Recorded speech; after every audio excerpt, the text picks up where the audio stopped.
So I am talking to Steve Turner. His father is Gary Turner, the owner of Gay Parita, and we're talking about Gay Parita. Actually, we're talking about the possibility of a documentary that we might be working on, and you're pretty excited about that. Yeah, I think any little thing that gives the publicity and the opportunity for others to see, I think that would be great. Well, what made Gay Parita such a special place? You know, in all honesty, it's part of the place, but I think a lot of it was Dad himself. He just had the personality that drew people to him. Yeah. And you know, with him and the station together, I mean, that was just a big part of it. Yeah, we often talked about how, like, my first time there, I and my wife, we went there. We were told, yeah, be prepared to spend a couple hours there, and when we got there our very first time, 6 hours later, we were like, whoa, we're still here. Yeah, that was the deal that would go around. People up and down the road would say, "Well, how long did he get you for?" Or "How long did you stay?" But time just goes by, and you don't care. Yeah, and that's what he liked. He liked the people. He liked talking to the people. He was more of a business type person. Yeah. And just the friendly type that is out there. Yeah, there's a lot of that on the route. It's amazing. And I'm also amazed. I talked to my mind is slipping me. Henry's Rabbit Ranch. Yeah. And he said that he actually never met your dad. I was thinking about that since our last conversation. He actually never met your dad, but he talked to him a lot on the phone. Yeah, that was Dad. He would call me sometimes at 10, 11, 12 o'clock at night, still down at the station, just trying to catch up, and there were several people that he would call the same way. Yeah. With you. Yeah, that's amazing. And today I can't do that because I got to see Laura Kane. For everybody on the route, I mean, a lot of people really miss him. Laura Kane, 4 girls on the road. I know, Suyen and I, we think about him a lot. I can't spend 2 hours today with sometimes, and we probably met him a handful of times, but that's just an amazing effect that he had on people. That's how it works. Yeah, that's pretty much the way, especially a lot of the people from overseas that would come through on their tours. They had that spot there also. And so, what's going on with Gay Parita now? As far right now, it is being run by my little sister who moved in from South Carolina to take everything over, and she has been doing a lot of I don't want to say remodeling or revamping, but she's made like a little wishing well and some stuff for dedication to Mom and Dad. Yeah, and so Gay Parita is, well, it's probably off season, but it's open for the season starting in March or April. I would say probably end of March, early beginning of April. They're there year round, so I mean, if someone comes by, they're more than welcome to let them in and look around. And it's one of those things that I think that's good just for them to be able to come in and have that experience of seeing everything that is there. Yeah. Yeah, and what other information would you like to be out there for people to see that would watch this? Because, after I'm done with this, I'm gonna post it on YouTube and let people see this little chat we're having. As far as the attraction itself, or what draws the people, or well, I mean, some of the more important information, like what the hours would be, and it'll be open from, you say, late March until what, usually October? October, late October, something right around in there. Depending too on weather too, because like we've had the last few years, I mean, we've not really had any winters. Yeah. And yeah, it's really surprising to see the people that are out doing it now versus just doing it during the summertime. And yeah, with good weather, that makes the season longer. I remember, I think I mentioned that the first night we ever went there was Halloween 2012. Okay. And your dad had somebody bring him a whole bunch of Halloween candy. He gave him money, and they brought out, I think, one of the neighbors, and there were no trick-or-treaters that night, and he just fed me and my wife candy all night. That was it. Yes. Yeah, and then But I think, probably a lot of it too is, just the nostalgia of it, and it's a place unique in itself. There's not really another place per se identical to it. That's what makes it different, is in that aspect that it has things that other places don't. Yeah. Yeah, and well, I think a lot of people have kind of taken that on. They say Route 66 is one long main street, but I think a lot of people have kind of taken that spirit. And when people come in, it seems like it's been very infectious to people, that everybody has got the same idea to welcome people in and not worry so much about the commerce side of it. I mean, I guess that will come, but people come in and they want to see stuff and do stuff. And yeah, and I think a lot of it too is, a lot of the people that come from overseas too, they really don't have the opportunity to do anything like that in their country. Yeah.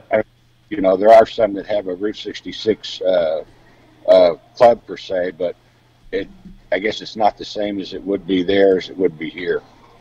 Yeah, and I think that's really what makes it so unique, so special. I'm trying to chew gum and do this at the same time. It's really hard. It's really hard to be your own technical director and talented at the same time. I don't know how DJs do it, but it's kind of like. But yeah, I think that's what a lot of it was. I think the way when Dad had the idea in his head to do this, I don't think that he knew how big that it would get. And it just kept growing and kept growing, and I think a lot of people now come to see it just for the remembrance of him, and to see what is there. Do you ever? Because a lot of people that come through, they've been there 2 or 3 times, and it's the same to them, but it isn't, because I guess it was Dad that they come to see, not necessarily the station. Yeah. Do you ever get people who come in there and have never been there before and kind of go, "What's the big deal? Why is everybody?" Maybe 1 or 2 that's not actually been per se on the route, or their first time, or just looking for different places to go and things to do. Yeah, and so you're one to share that experience with them as well. So because that'll probably start becoming more and more common, I guess. So you're wanting people to send you videos that they may have, so you could put it up on a little monitor or whatever, and people can kind of, if they don't get to meet Gary, they can sort of see Gary and what it was about. Right, and then kind of give their perspective of what they saw and what they learned when they were there, and be able to compare it with other people. Everybody has a different aspect of things. And especially, like I said, the ones that come from overseas that aren't from the Route 66 territory per se, just the way that they express it and have a different opinion of it. Yeah, definitely. Is there a website that people can go to? It's www.garysgayparita.com. Okay, and that's where they can get all the information and everything.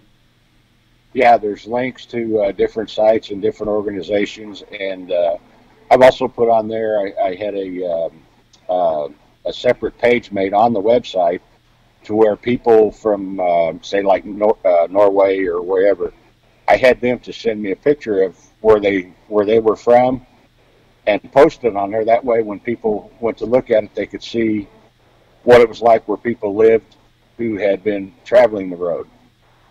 Yeah. And this interesting little fact.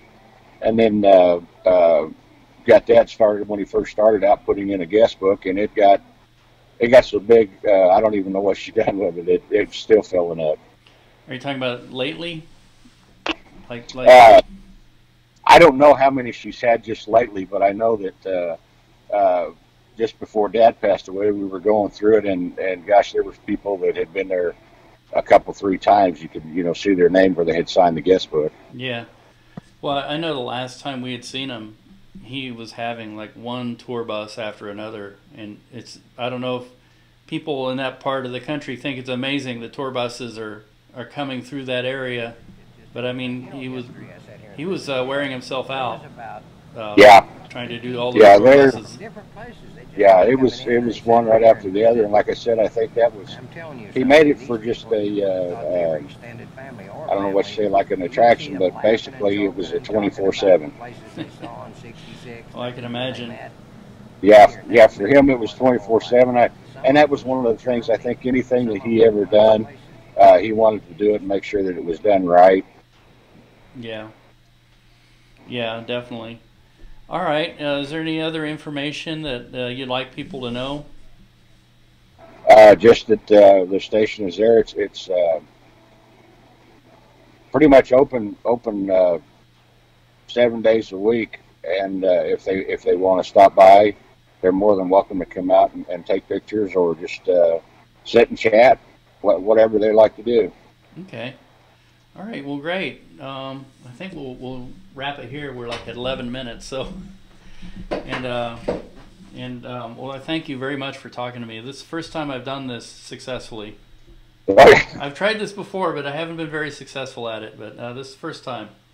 Well, yeah, you have to try and get with it. And maybe two or three times down the road, it works better. Yeah, and when I post it in the next hour or so, you can look it up on my YouTube page, which is under Stella Svoboda. Okay. It's I know it's really complicated, but it's Svoboda. What is it? SB? S as in Sam, V as in Victory, O, B as in boy, O, D as in dog, A. Okay. And the first name is Stella. That's actually my other dog. Oh, okay. I name everything after my dogs. Oh, all right. Well, that's easy to remember. Yeah, it's just youtube.com and look up Stella Svoboda, the page. Okay. YouTube uses some sort of long, like youtube.com/user something, and it's not Stella Svoboda, so I don't know. It's crazy. It's hard to describe. Anyway, I better turn it off here. Thank you very much. All right.